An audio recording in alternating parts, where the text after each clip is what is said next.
ஒரு சின்ன doubt clear பண்ணணும். கண்டிப்பாக கிளியர் பண்ணணும். 2 பேர் பொண்ணு, பையன் லவ் பண்ணிகிட்ருக்காங்க. டீப்பாக லவ் பண்ணிகிட்ருக்காங்க. சண்டையும் வந்துடுது. சண்டை வந்தோடனே என்ன பண்ணுறாங்க, இந்த பொண்ணு அந்த பையனுக்கு பணம் கொடுத்து ஹெல்ப் பண்ணியிருக்கா. உடனே சண்டை வந்துருச்சு. இனிமேல் எல்லாம் முடிஞ்சு போச்சு. நீ எனக்கானவனா அந்த பணம் யூஸ் பண்ணலாம். நீ எனக்கானவனே இல்லையே, எனக்கு எதுக்கு அந்த பணம் அப்படின்னு உடனே திருப்பி அனுப்பிடுறான். அப்போ இந்த பொண்ணு கேட்குறா, சண்டைக்கும் பணத்துக்கும் என்ன சம்மந்தம்? சண்டை போட்டால் ஒரேடியாக போயிடுவோமா? நாளைக்கு நம்ம சேர மாட்டோமா? இல்லை ஒரு வாரத்தில் நம்ம சேர மாட்டோமா? நீ திருப்பி அனுப்புறதுனால இதோட வலி எனக்கு எவ்வளோ இருக்கும்? இது உனக்கு புரியுதா இல்லையா?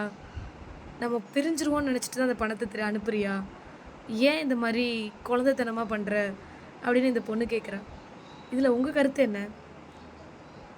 அவன் பிரிஞ்சிடணும்னு நினைக்கிறானா, இல்லை பிரியக்கூடாது பணத்தை அனுப்புனா அவளுக்கு வலிக்கும்னு நினைக்கிறானா, இல்லை அவள் திருப்பி நம்மளுக்கு தான் ஹெல்ப் பண்ணுவா, நம்ம கூடவே இருக்கணும்னு நினைக்கிறானா? என்ன கேரக்டர் இது? அந்த பையனோட கேரக்டர் எனக்கு புரியல. புரிஞ்சால் நீங்கள் சொல்லுங்களேன்.